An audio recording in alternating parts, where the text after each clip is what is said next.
everyone, and thanks so much for joining us today. My name is Abby Foreman, and I am a public relations team lead at Fiverr and Fiverr Business.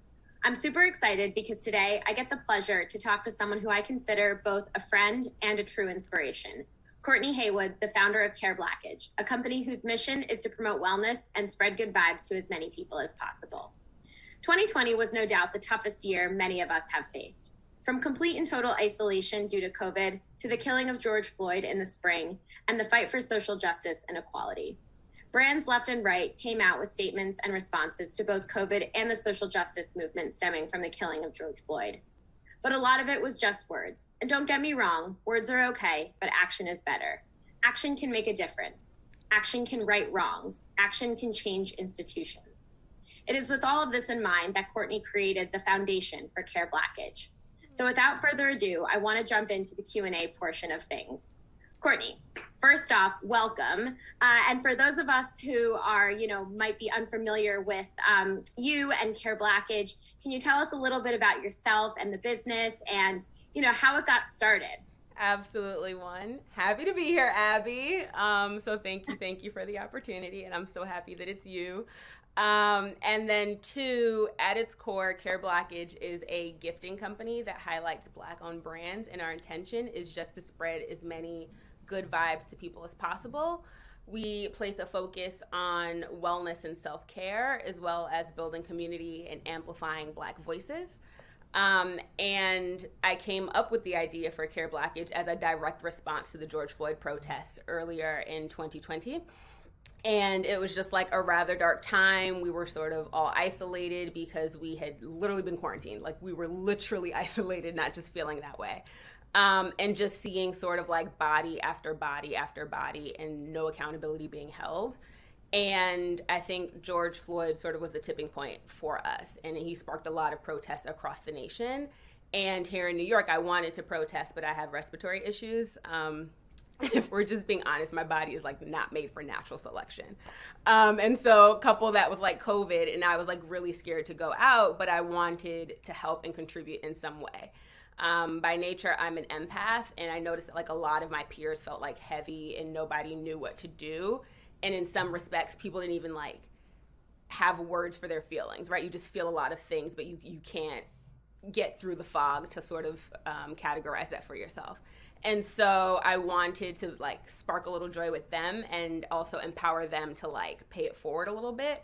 And so I was like, I'm just gonna do something, something small, like brighten somebody's day. Gave myself 24 hours. I think, the launch story is sort of out there. But launched Blackage in 24 hours, recorded a video, took some photos with my phone, put it up on the internet, put my phone back on mute, turned it down. And then had like a lot of orders and then a lot of responses, a lot of like really good feedback within the first, I think we were less than 2 months, so 6 to 7 weeks. We had like over 50 people take over the page to talk about their Black experience and their favorite ways to practice self-care. And it was different for each person because I wanted it to be like true and authentic and organic to each person.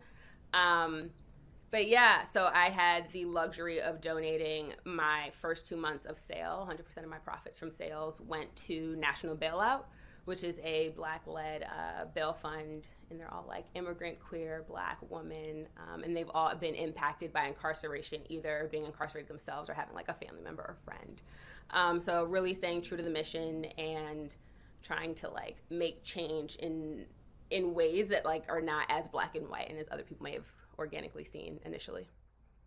Yeah, I love that. And I think you touched on this a little bit when you started talking about some of the takeovers that you did on your social channels and whatnot. So kind of moving into the next question, I'd love to hear a bit more about some of the marketing strategies that you use to communicate your brand and your brand's mission, everything from like social to partnerships. I know you've got that going on. So talk to the audience a little bit about all these different projects that you've got going on and how you're managing it. Yeah, managing is like a really strong word if we're being honest.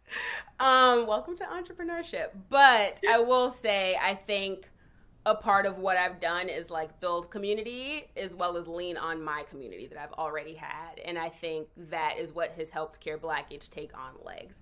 And so I didn't create this brand, like, yes, it made me feel better, but I did it with the intention to also help my peers feel better or engage in a way that they otherwise like didn't consider. And so having them do the page takeovers was like a major way because you got to hear more than just my voice, right? Mm-hmm. Like, I think these stories are in the news. It's not like any groundbreaking stuff that's not, like, we all knew when George Floyd got murdered. We knew about Ahmaud. We knew about Breonna. Like, we hear these stories, and there's so many names that aren't being said.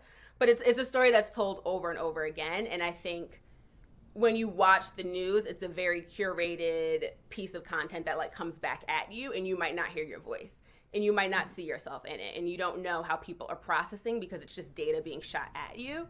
And so with the page takeovers, I think it allowed people to empathize in a different way that they hadn't. You know, people were saying that they were able to put words to their feelings in ways they hadn't thought about before. They were trying new things, right?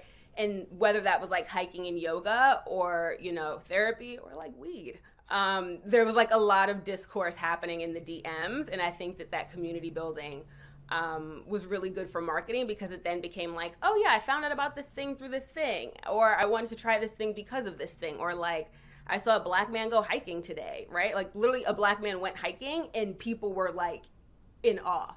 And then he talked about therapy and the world like exploded on Instagram in my world, or in the Care Blackage world. And so one, I think for marketing, just like organically letting people tell their stories for me has worked, and shifting the narrative to a mission-based thing where it's not just about me. It's not like, oh, I just want to put out these pretty things. Like that is a big piece of it. But it's something that's here for all of us, for the collective. And then honing in on that, I think brand partnerships have exploded in a way I had not expected. And that one comes from either people having like received it or hearing about us or finding us on social and thinking that we're good enough to then send to all of their employees. Whether that's like the brand message, the mission, the actual products in the box, I think that is a very big statement. And I think that it doubles back to like last July when all these companies were putting up those little black boxes on Instagram. I know we remember it, and like all the employees were like, like, no, because, you know, and people were like, here are ways where you say X, but you're doing Y.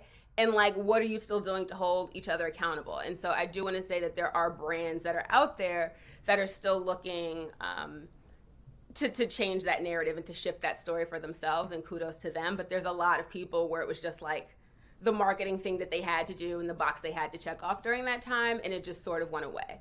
And so, you know, landing these larger brands, like I know, you know, I had NPR was the first one to reach out to me for one, and then the second one was Peloton.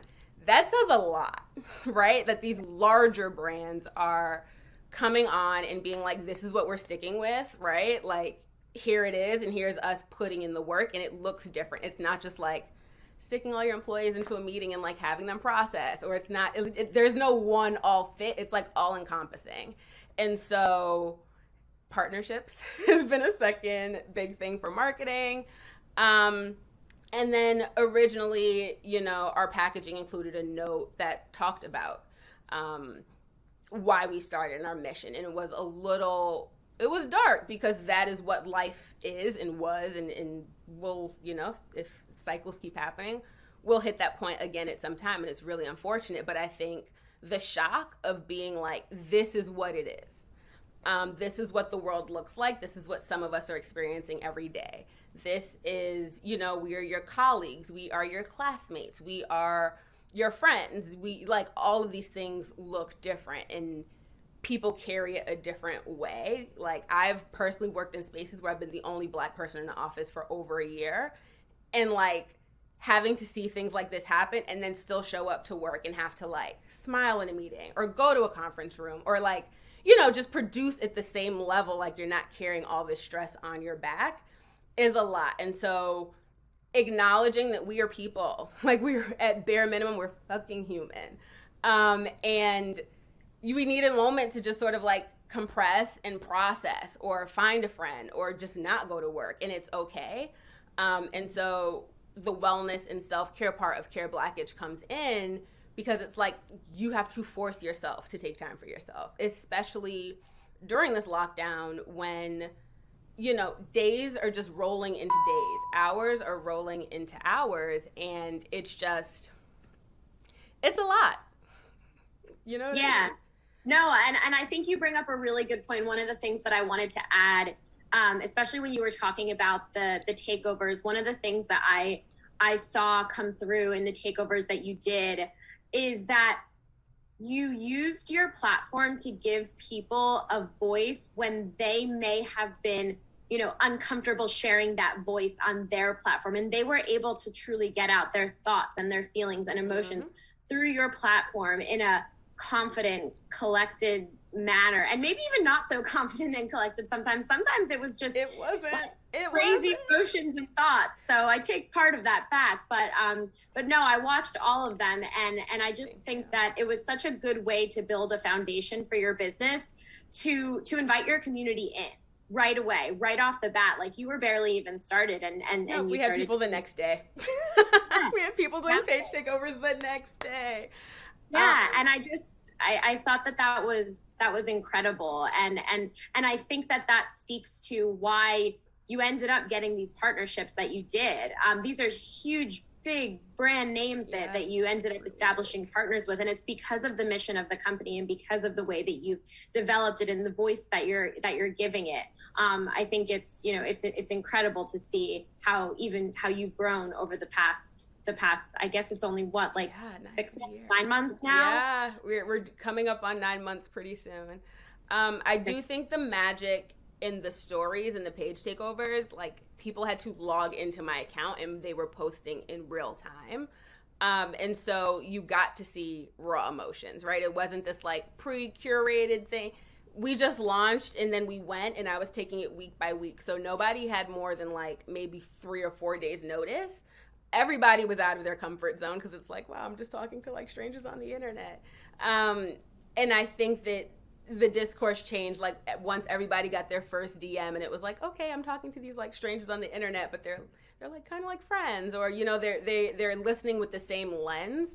And just as like a Black woman, I do think you or I go into spaces with like a little bit of a guard up, right? Like, you always have to assess and figure out like not which version of you, but like code switching is real. It is very real. And so knowing that this community is like yours and other people are welcome to come in and to see it, and they can be allies, but it's like those allies are people who understand me and my voice and my narrative, right? And it's like we didn't have to worry about a lot of other things. And I think one of the benefits of things happening in real time, I do remember, I want to say Kendra did a page takeover. Shout out to Kendra. But she, in the middle of her day, she called me, and I was just like, I'm working a full-time job. You know, I'm doing Care Blackage stuff on the side. And Oluwasu Toyin had gotten murdered. Like, this girl who was like protesting, and we couldn't find her for a while, and then like found her body in the middle of the day, like literally bright day, good lighting. I'll never forget the moment. And I was like, Kendra, you can stop. Like, I will never tell you to keep going for a process like this. I was like, you can stop. You can record personally on your phone and figure out if you want to upload it later, or you can go in real time and show people what processing grief looks like for you, because that's an opportunity to like the same way you were in shock and are seeing this, there's so many other people out there, me included, she had to walk me through it. There's so many other people out there who are literally in your shoes right now. Think of all the Black women. Think of all it's their sister, it's their mom, it's their niece, it's their friend. And it you know, like, it's you. Because that's the first thing you do, especially me as an empath. I put myself in everybody's shoes, and I'm just like, what would I have done different? And there's nothing, because it's not right. And so when that happened, that was like, I can't say a tipping point, but I was like, I can't stop this. And towards the end, after the 2 months, it was a lot. It was overwhelming. I did try to stop the page takeovers, and everybody bullied me into not doing them. They are coming back.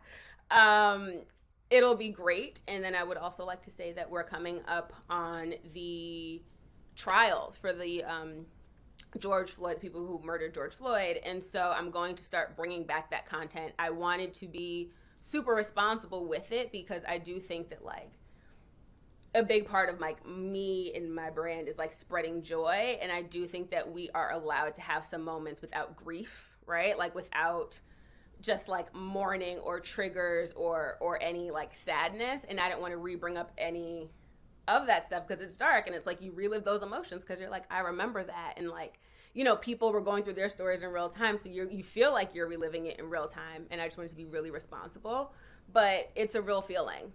And I think that this is something that is extremely close to not necessarily like a history book, but it's not curated. It's like the closest thing to Twitter. Right? Where you see things in real time, and it's like Twitter's more accurate than the news, if you ask me. So anytime something's going on, I'm like looking for who's actually on the ground, not who showed up an hour later, you know. But yeah, I do think the stories were a great, it wasn't intentional marketing, it wasn't, but I think the amplifying Black voices piece, it's like voices we don't always hear. And then it's sticking more because people are like, oh, I see myself in this person. I see myself in this person, right? And like we can have like a lot of qualities, and I can see me and you, Abby, but if it's like, you know, if you're like a child, because we had children take over the page, if you're a child and you're like, oh my God, look at this like adult doing these fun things, and like I see myself in that, that means a lot. So it wasn't intentional at all. I just needed help, and it worked. It blew up. Yeah, no, I think that, you know, that's one of my favorite things that that I've seen you do over this time, because I feel like I got to hear the voices of so many people and the real hearts and souls of so many people. I do want to switch a bit to talk a little bit about education. So clearly, based on all the things that we've talked about thus far, there's a lot that you have to do in order to educate your audience, educate partners, educate customers about the brand. So it's clearly indicative how important education is. So diving a bit deeper into this, how do you use education as a tool to drive awareness for both your brand and your mission? How do you feel are the best ways to educate your customers about who you are, what you do, and what you stand for? Absolutely. So one, I think using social media as a venue is just necessary, right? We're online, we are in the house most of the time. That is the one thing that has been constant for us since social media has existed, right? We can't put it down. It's literally built to be addictive. The education piece around it, I think most people find Care Blackage or find me or my page or any of the work I'm doing because they sort of know something. Either they're like with the shits and they really know, or it's like, hey, there's this thing and then I want to learn a little bit more.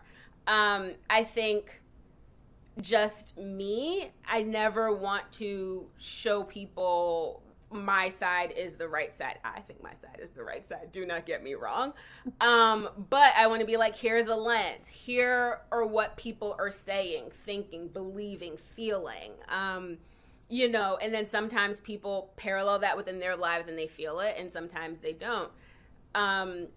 I'm saying a lot, I'm sorry. But the education piece around it is, it's just a little bit more of like, here's how we can be a resource. Here is how you can be an ally. Here is how you can support your friend when you're sad yourself.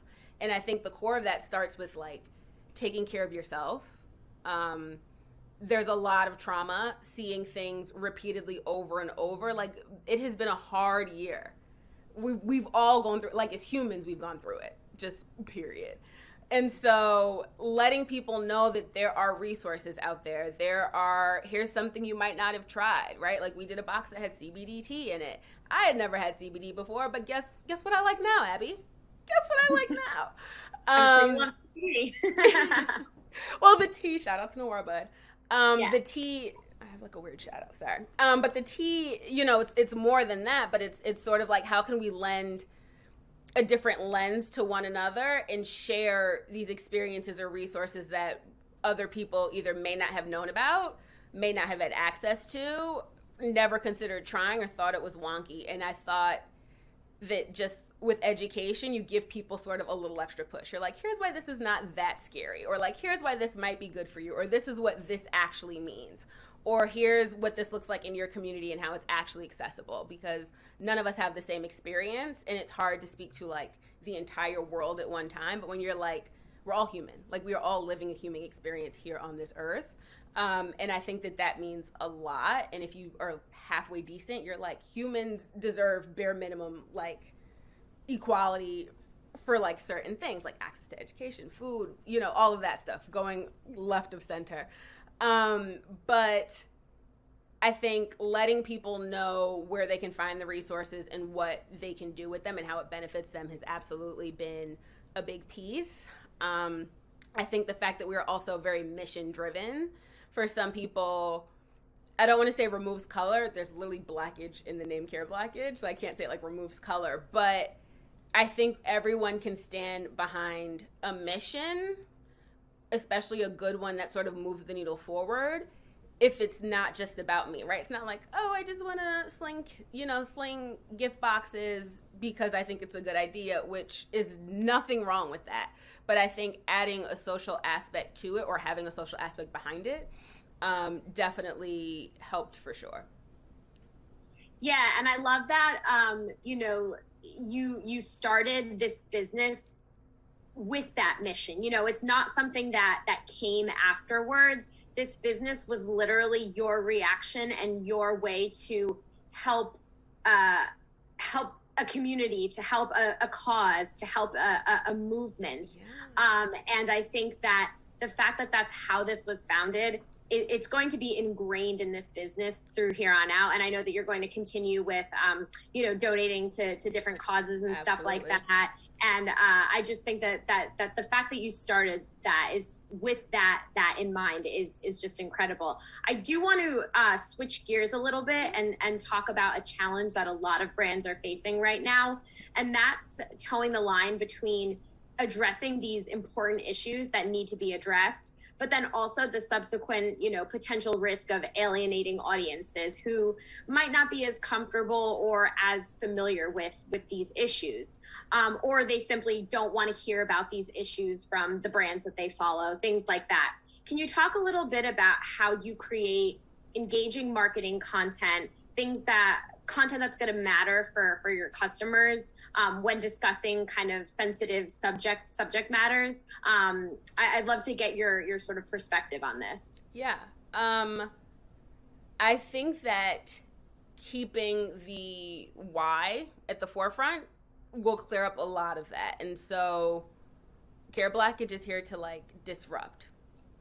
Everything I've ever done is like here to disrupt, let's be real. But we're here to like shake shit up, shift the narrative, and like challenge people in their thinking. And I think, I don't know, I'm sure there are brands out there, but I can't name any off the top of my head that are like, we're only in this for money. And this is how. It's like, I have somewhat of an affinity for this thing that I want to share with the world. Like even H&M, I'm sure, was like, oh, I really like these clothes. Let's make it more accessible to people. And that is their mission.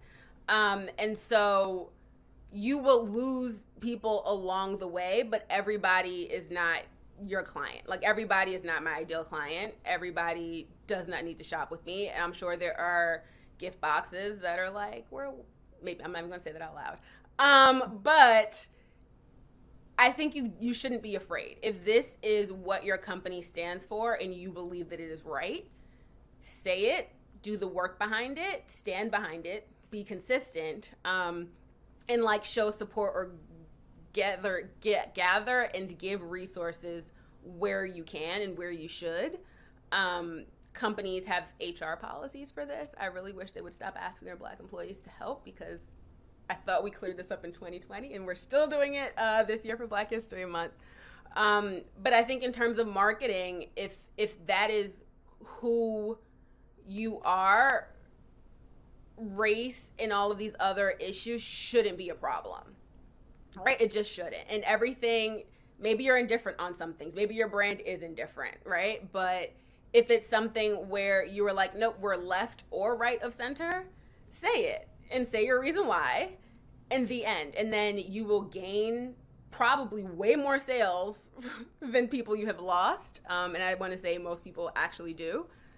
But don't worry about it. I think if you stay true to you, then everything gravitates the way that it should. And then you start seeing that sort of in your bottom line, in your following, in the impact you're making on the world, and in the mark you're leaving behind.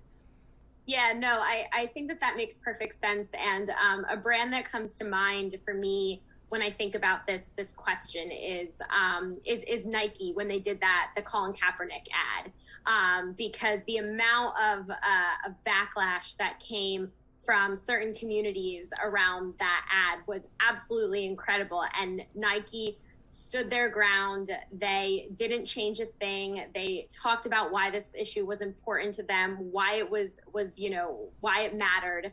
And ultimately it did help their bottom line. It did, more people were buying Nike. I think it took a little while, but more people were buying Nike afterwards because they knew that the brand stood for something. And even in the face of backlash from certain communities, they stood their ground and they held strong. And I think it's important.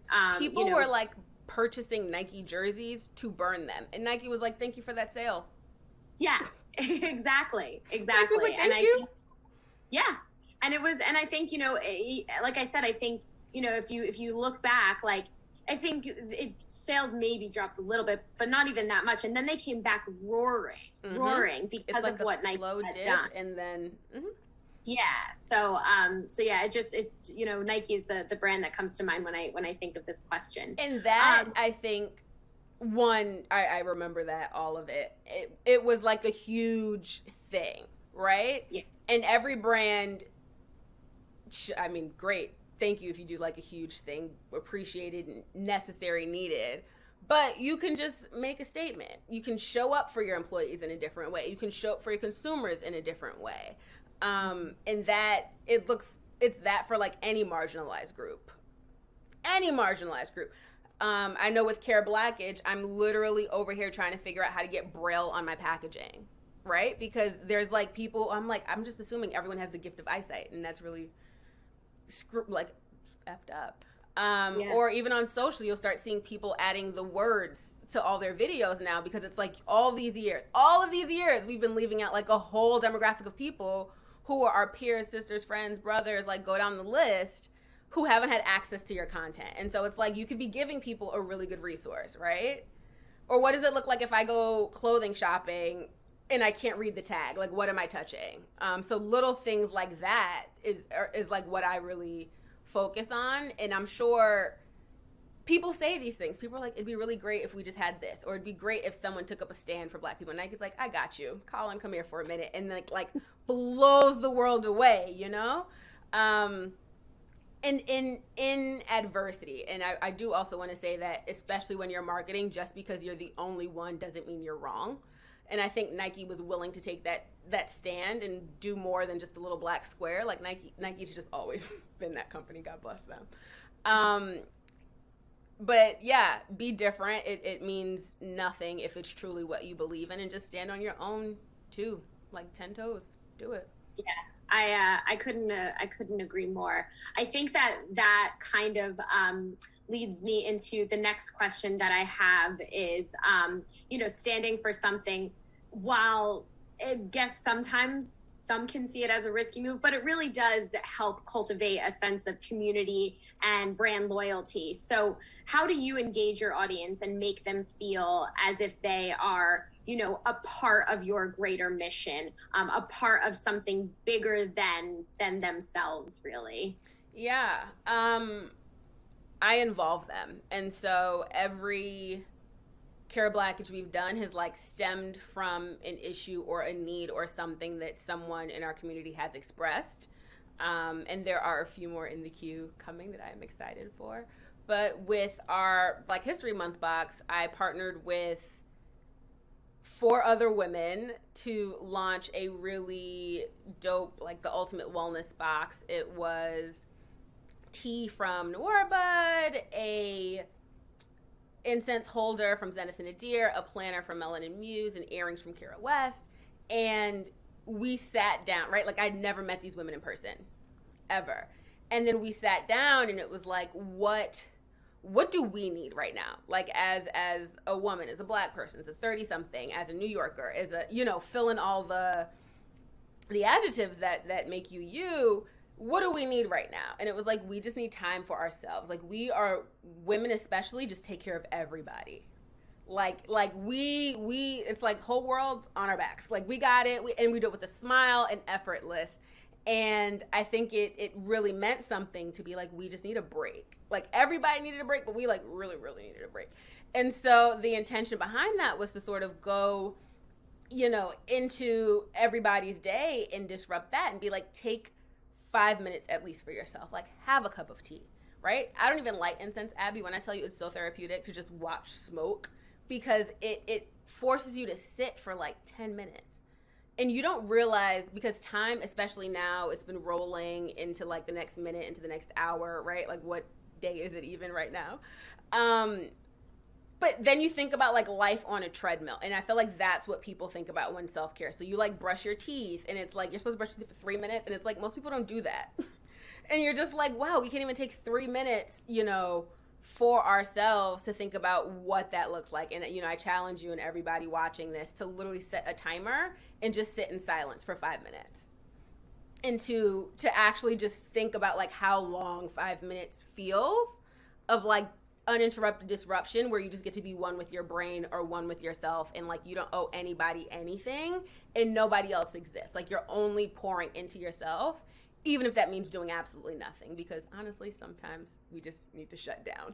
I know for me, my self-care is like brain off. And so yeah, I think community partnering has absolutely been a big thing, and like re-engaging people by seeing what they need. And I also think that in terms of marketing, some people don't know what they need, right? They don't know it exists. You don't know what you don't know. And so that circles back to the education piece you asked about earlier. And like, here's what this looks like, and partnering with other people who like already do these things or do them better than you, and who can like express or show it even better than I ever could anyway. Yeah, it kind of reminds me, there was a time recently where I was just sitting on the couch and I wasn't doing anything. I wasn't listening to anything. I wasn't reading anything. I was just literally sitting there, and my fiance comes over to me and he's like, "What are you doing?" And I'm like, "I'm just sitting." And he was like, "That's weird. Why aren't you doing anything? Like, why are you just sitting there? Is everything okay? What's wrong?" And I'm like, "No, it's okay. I'm just sitting here. I'm thinking, I'm daydreaming." And it's like, that's not something that is accepted almost in society, because we're such a culture of go, go, go, hustle, hustle, hustle, do, do, do. Especially like and New York and tri-state. Yeah, exactly. No, New York especially. And we need to take that moment for ourselves. And to your point, especially as women, and I think that to your point about community, recognizing that, maybe a lot of your audience is women who need, Black women who just need a moment to themselves to de-stress, to stop thinking about everything that's going on, and just to take a breath. I think that's so important. And I love that. Absolutely. And Care Blackage is literally curated for us, with us in mind, but it's for anybody, any gender, any sexual identity, any orientation, like religion, creed, whatever. It is for everyone. Everyone can benefit from it. It's just when it comes to wellness and self-care, I know me and my community have not necessarily leaned on that as much as we would have liked, whether it's, opportunity for it or we're doing other things at that time. Yeah, no, I get it. I think that kind of does segue in a good, nice way into my last question, which is, do you have any advice for how other brands that are less focused on social issues can still meaningfully engage in causes that are meaningful to them? Like, how can brands get involved in the conversation? How can brands do things that are impactful? What would you say to them? I would say, yes, there are ways. Behind every brand is a founder or a CEO, right? There is a person who was the impetus for all of this to come to fruition, and your brand should be a reflection of its origin in some capacity. And so figuring out what things matter most to this, like the CEO founder, it could be like, you know, like saving wildlife, putting out forest fires, being more responsible with other things, but honing in on what your thing is, and you can make that your, like, what you always do. And also every day is like a new day for something, right? There's like kindness day, friendship day, you know, donut pie day. There's literally days for everything, but there are days for like International Women's Day, Indigenous Peoples Day. Like there are literally days where you can use these opportunities. Or maybe those are the days where you know, gather and garner all your insight, and then you spread the rest of the month. Like, hey, I learned some really fun facts this month, or some really interesting facts, and I'm just going to spend, you know, the next quarter of my business every once in a while telling you guys a fun fact and educating your base. But I think it is easier if it speaks to the person and it's true to them. And so maybe, I don't know that dolphins are endangered. I really don't. I've never even seen a dolphin in person. But let's say I was like, wow, I didn't know dolphins were like having a really hard time doing this thing. Or turtles in plastic, right? That's a thing. Yeah. And so maybe you like didn't care about straws at all, but you're like, wow, turtles are really cute, and I didn't know they were going through all of this. And then, you know, you just spend some time on your social. You spend some time maybe in your marketing, maybe putting some of your dollars there to clean up the ocean. And just being like, hey, here's this fun thing or this interesting thing I didn't know. And so I'm assuming I'm not the only person that didn't know. And then you educate, because that is really the basis for everything is education and knowing about things. And people don't know what they don't know. And so literally just being a resource to others and being of service to others has proven to be the best thing for me. Yeah, I love that. I think the point there is it's easy.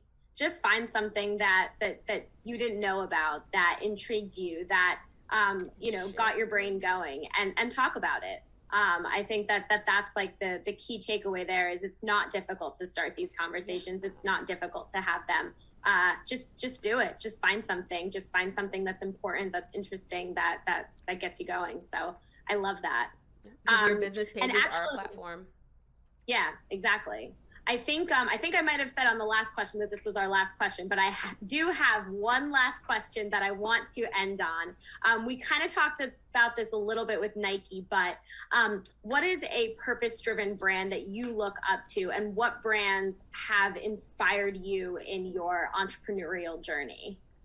So I was going to say Nike, but someone threw me for a loop there. I think Nike is the gold standard, the North Star, period, point blank.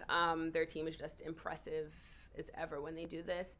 I think when it comes to people that have inspired me, I would say Myleik Teal from Curlbox, and within like the last two and a half years, I've really been loving Karen Civil and the work that she's been doing as well. And I think if you have a business, being able to like give back, you know, I found out about Myleik through her podcast, and just God bless that woman. She's amazing. And like seeing her journey, I feel like she's my friend they are my friends in my head. Not even ashamed. And it's just both of them have sort of given back. They've been open. I know Karen has like recently started her podcast, and it's literally called like You Can Sit With Us. And it's like her and her other business partner friend, you know, explaining things and opening up the door and making space where space wasn't necessarily before. And it sort of felt like Myleik was the her before Karen sort of stepped up to this plate as well. And Myleik is, you know, now she has like a baby and it's like a different chapter, and she's still dropping gems and giving back knowledge that way. But I do remember I had a call with a friend the other day, and she's like, "You're really giving me Myleik vibes." And I was like, "Oh my God, you're giving me Myleik vibes." And so I think, yeah, just having, you know, people like them to look to, and it's like the same thing that I have received from them, I can now give to others. Has been like a blessing, and sort of is humbling as fuck. But is, you know, I'm always humbled and honored. No, I love that. And, I think if I had to kind of sum up our conversation here around, how to be a purpose-driven brand, how to make sure that your marketing is purpose-driven. I think, we talked about Nike a lot. The answer here is just do it. Just do it. Just see what you did. I hate to use that the tagline or the cliche or whatever, but it's easy. You just need to get started and you just need to do it, and you don't need to worry about the risks or anything like that, because if your end goal is to be mission driven and purpose driven, you really just need to do it. So, to kind of end on this, Courtney, I wanted to see if there was anything else that you wanted to talk to the audience about or explain before we close up this shop. That was it, really. I want to thank you for having me. If anybody is watching this and they want to shop Care Blackage, we are here. We're taking on corporate partnerships. I'm always going to plug myself. But yeah, be safe, stay sane. We're building community. Awesome. Well, thank you so much to everyone who tuned in. And again, thank you, Courtney, for being with us today. We really appreciate you sharing, your story and sharing really what marketing with a purpose means. So thank you. We wish you well, and have a good rest of your day, everybody. Thank you, Abby, for having me.